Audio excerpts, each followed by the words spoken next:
You know, with how much I always tend to say that I do like Xenoverse 2 and I rather enjoy it, despite being frustrating, they give me so much material to complain about, it's actually mind-boggling. Today, I'm going to be ripping on Xenoverse 2's raids. Now, when you think of raid, what usually comes to mind, you know?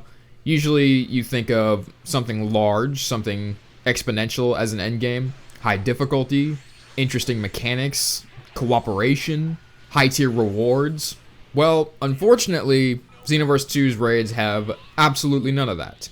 In fact, Xenoverse 2's raids aren't even raids. They're glorified expert missions, nothing more. There's no interesting or even different raid mechanics. They're completely unbalanced. Finding people for it is a pain in the ass. The reward system is horse shit. And on top of that, they pretty much limited how many people can play at a time due to this stupid time limit thing that they have. And the raid even ends early than its scheduled end time if people beat the level 99 version of that boss early, which is what happened with the Janemba raid. People beat him when he was level 99 hours before the raid was supposed to end. So people who thought that they would have had time and maybe wanted to go level up, maybe go grind for a skill to make sure that they can do it, they couldn't do it because it ended early. These are all huge problems, and I've got a couple of fixes for you that Bamco and Dimps, if you're watching, you should honestly take notes for.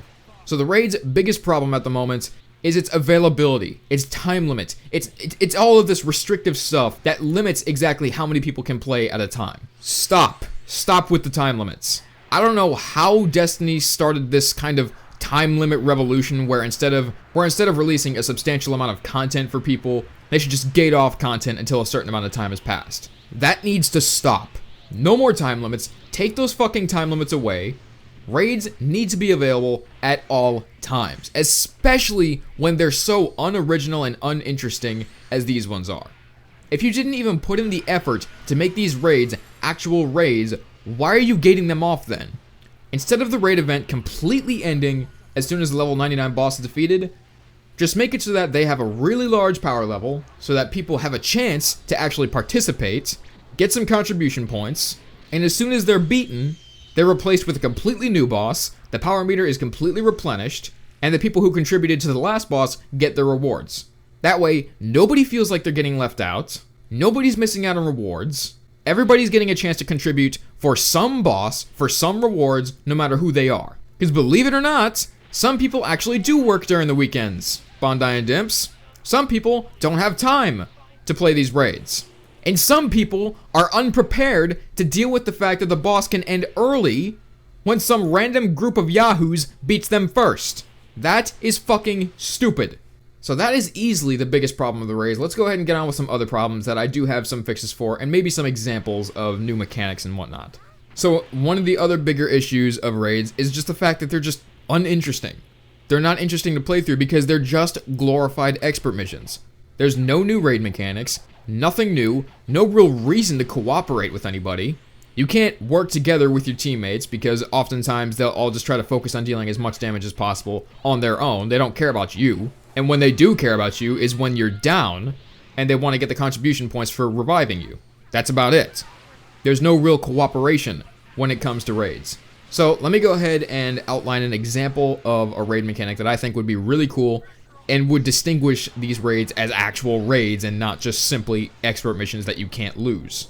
So first, I gotta say something about the whole power level thing and the whole community progress with these raids. I would change that up a bit. So first of all, the boss does not level up to all the way up to 99. He just has that huge bar like I've already mentioned. But that is just for the community progress. That's how much damage is calculated after the mission is complete for certain groups. Their damage, their contribution points are calculated and subtracted from that power bar. But actually in-game, the people who are actually fighting the boss, when they deal damage to them, they're actually dealing damage to their actual health bar, which will be a lot larger than a typical expert mission. So let me give you an example of a mechanic that I think would be a really good thing to help distinguish these as actual raids. So we're all familiar with the whole mind control thing, you know? When they do that little wave attack and they trap people in those big purple bubbles and they mind control them, you gotta get sent to a different dimension, fight your evil self and whatnot.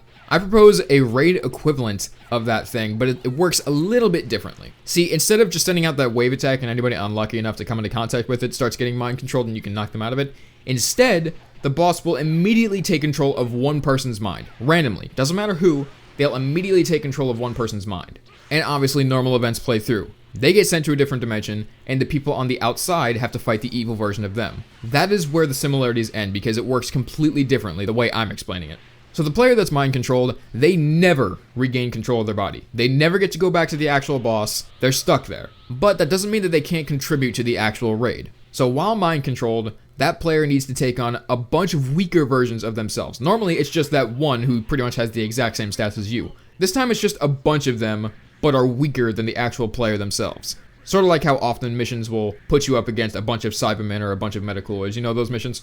But each enemy that you defeat in that dimension replenishes a small amount of health to each non-mind controlled player and depletes the boss's health by the total amount of health that each player received, still allowing you to deal damage to the boss without actually dealing damage to the boss and supporting your teammates on the outside. Obviously your biggest issue is surviving in there, and if you're knocked out in there, you're done. And this whole mind control thing keeps on going throughout the entire game. You keep getting to different health milestones, and the boss keeps taking control of another player one by one by one. But with each player mind controlled, the enemies that each player has to fight in those separate dimensions, they get progressively stronger and more difficult. Now on the outside, the people who aren't mind controlled have to both take on the boss and the mind controlled player. But when they knock out the mind controlled player, that's it. They're out. Their avatar is out of the boss fight, except for the player that's in the other dimension, the one that's mind controlled. They can still continue to fight those little weaker versions of himself and still contribute the damage. But his avatar on the outside is done. He's knocked out. He's completely out of the fight. Now this keeps going on until one player remains. That person will not get mind controlled. Their current fight will end as soon as that last non-mind controlled player beats the boss. Obviously the people in the other dimension can contribute their damage and keep on replenishing that player's health, but the player on the outside has to be the one to defeat the boss. And after that's done, each player's contribution points are calculated, added to their personal leaderboards, and also subtracted from the boss's overall power level. So do you see what I mean by more interesting mechanics? They don't have to be so massively different from before, they just have to be interesting enough to require some amount of contribution, or cooperation, or something raid-like, you know? Something different from expert missions. This would greatly help the overall replayability, because that shit is fun. If you want to call these raids, make them function like raids. So that's just one example of a mechanic that you could add to raids to actually make them more entertaining to play with your 6-player team. But there are still some other problems with these raids. Obviously, matchmaking and in-game lag is a big problem. I think Bandai has tweeted about that, and I think they're going to do something about it for the next raid. But this may be one of the biggest problems with any system like this. There needs to be a better incentive to actually play through these raids, because right now, it's not there. Why do I have to waste hours of my time getting up to 50,000 fucking points just to get some dumb little sword? Now, don't get me wrong, the contribution system I think is a really cool idea. I think it really rewards people who actually put in the time to want to get these rewards, but the actual rewards you get for contributing needs to change. So I put together a hypothetical example of a little chart of actual rewards for contribution. I don't know the actual points, considering the power meter would be a lot larger than what we currently have, but I'll just label them 1 through 5. So the first set of contribution rewards, this is the lowest tier you can get. This is pretty much for basic contribution. The lowest amount of contribution rewards you can get is a package of 1 to 4 star outfits and accessories. So this would exclude stuff like Broly's outfit, Beerus's outfit, Baby's outfit, those really rare outfits. Now say you contributed more and you get the second tier. This will net you a package of actual 5-star outfits, accessories, and also super souls. Now say you pretty much reach above and beyond that and you achieve the second contribution reward. This would be a high TP medal reward. And no, I don't mean the piss poor completion reward that you get for normally beating a boss. That reward is like, what, 25? That's lame. If you ask me, the reward should be around 50 to 100 in terms of TP medals.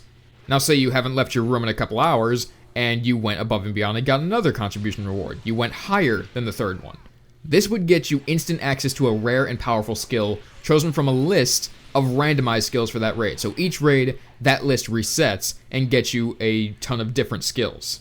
And once that boss is completed, you're presented with a menu that lets you pick from one of those skills. So one time it'll be, say, Dragon Burn, Meteor Blow, and Super Kamehameha, but then the next raid will have something like Instant Transmission, Super God Fist, and Blue Hurricane or something, I don't know. But say you were a cut above the rest, you live for that raid. All you wanted to do was that raid, and you went and achieved the 5th contribution reward. This would net you a free wish from the Dragon Ball pedestal. Forget having to go grind for Dragon Balls. Forget that. You get a free wish, so you can get a new outfit, you can get money, you can reset your skills, get a new character, get some new skills. And obviously, the higher the contribution, the higher the rewards, plus whatever you would obtain through the lower contributions. So if you achieved, say, the third contribution reward, which nets you 50 to 100 TP medals, you'd also get your packages of outfits and accessories from the first and second contribution reward tiers. But what do I know? I'm just the player who's concerned about the future of the game that I spent money for, so why does my opinion matter? But anyway, guys, that's how I would personally fix raids. Regardless of whether they actually take my suggestions into consideration, raids need an overhaul. They need something interesting, something fun to play with. Because right now, there's nothing fun about them. Finding people is frustrating, playing it is annoying, and finishing it isn't rewarding. But anyway, guys, let me know if you have any suggestions for things you would do to fix the raids. That's all I got for today. I'll see you in the next video.